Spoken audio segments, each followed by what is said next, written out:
Welcome to Designing Good Presentations using PowerPoint. We're going to see if we can make a better presentation than what you're normally used to.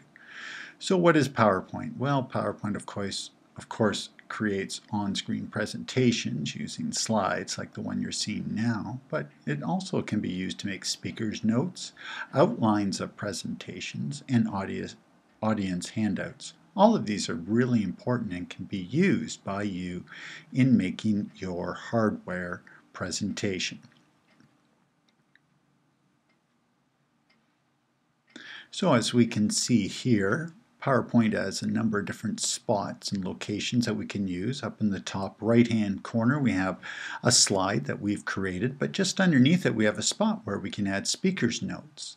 And to the left we've got the outline if we followed template format where we can print that out. And we can also use all of this information that we've created here to make speakers, or a handout rather, for those that have been watching the presentation.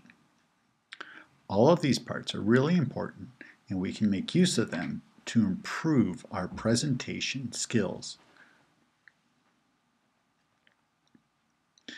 Well, now when you create a presentation you should keep in mind these 4 questions, and our assignment actually is based around these 4 questions as well. What's the purpose or objective of the presentation? Who's the audience? Where is it going to be presented? And what information does the audience need? Well, if you go to the assignment, you'll obviously find there the purpose of the presentation. We know the audience it's aimed at, grade 10 computer science course, and we know what information the audience needs because that's presented in the assignment. As for the physical location, well, I don't know if you've used smartboard and overhead projectors to make presentations, and well, you may want to try that out. Also, do you have any sounds that you're going to be using?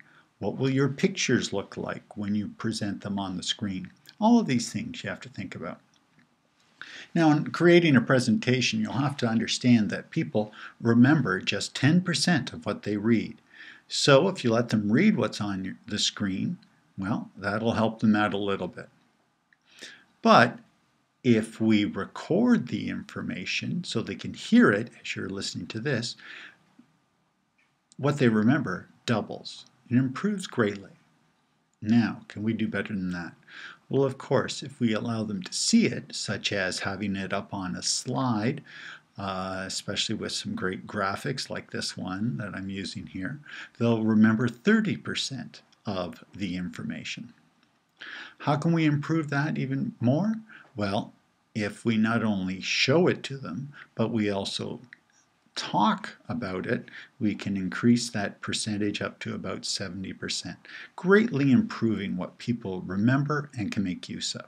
So that's what you're aiming for.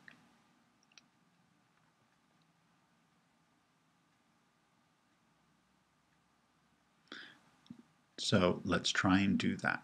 Now when you're creating your slides, it's important that you keep it simple. I suggest you use just one format, trying to be consistent from more or less from slide to slide, and don't put too much information on the slide because clutter creates confusion, messes it up, makes it more difficult for people to use.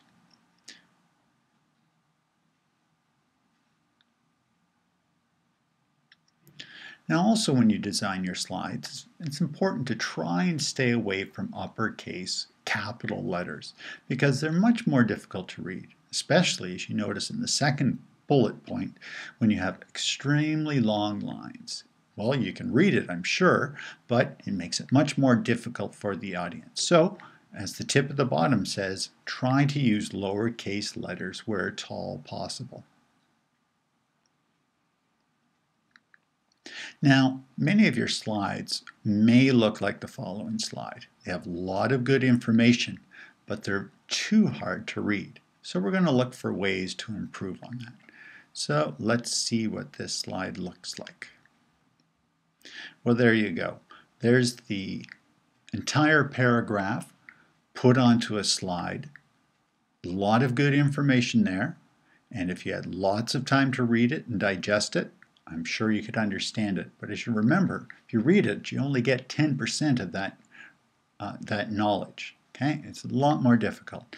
So how can we improve things? Well, look at the points here. Instead of using long paragraphs, let's use point form. Don't be afraid to use several slides instead of just using one jam-packed full slide. The next slide gives you an example of what you could do in making this alteration.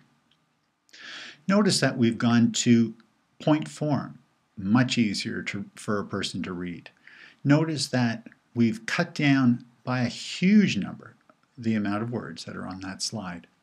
So it's very important to remember, short lines are easier to read. Point form is better. And if you have a big topic, split it up. Don't be afraid to use more slides. Don't be afraid to do that.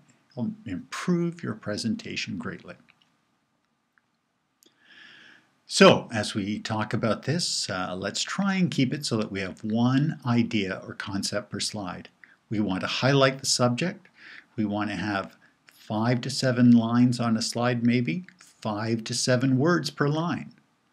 So that makes like 25 to 50 words, not very much. And remember, leave white space, leave open spots. It helps push your eye towards what's important, towards the words.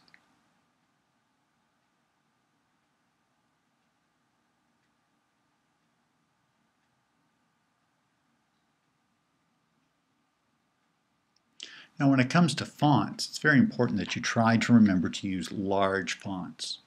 If you're reducing the size of the font so you can fit things in, that's probably an indication of you should be using 2 slides or more.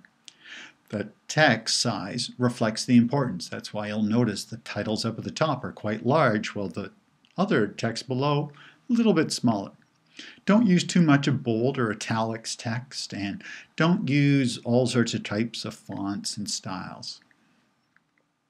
A good idea for the font to test your fonts is to see if you can do the floor test. Well, how do you do that? Well, you either print out your slide and put it on the floor, or you move well back from the monitor. A couple of meters. Can you easily read that slide? If you can, well, then it probably passes the floor test. But if the text is too small, maybe a little bit difficult to read, then split it up. Use 2 slides.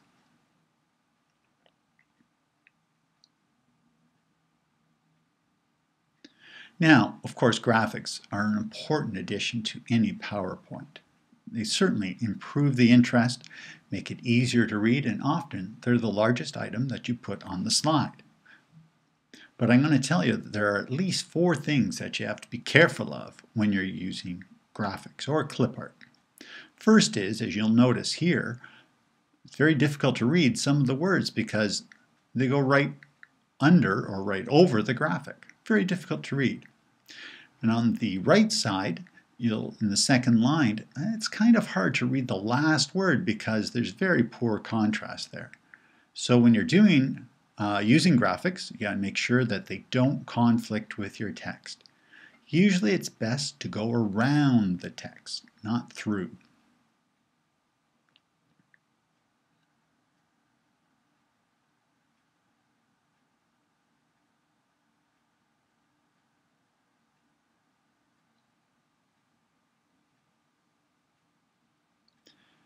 The second thing to watch for is to make sure that the graphics complement the text.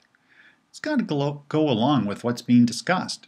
This picture of the nice little puppy dog certainly doesn't fit in with our topic of computer hardware, so even though it's a nice picture, you would want to avoid that in this presentation.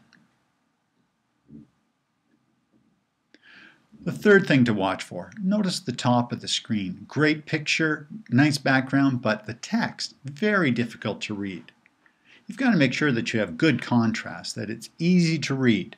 Remember, you've looked at this text many, many times and can recite it quite easily. But for the rest of us, we're probably seeing it for the first time. So you've got to make it easy for us. So there's got to be a good contrast and make it quite clear. If the background doesn't work, well, there are some tricks you can try to lighten the background, but you've got to make sure in the end that we can read what's on top.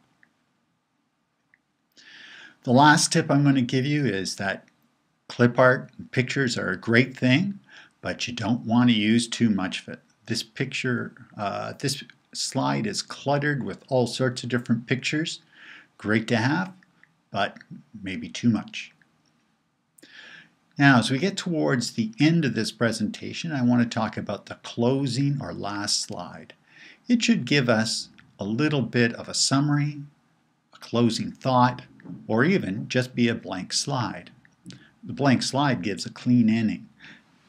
PowerPoint that just sort of ends because you click to the last slide and there's nothing left, well, that's not a very professional ending. You want to make sure that your presentation ends as nicely as it started. All very important. Gives a very good impression to those watching it and to the teacher who's marking it. So you want to make sure that those things happen.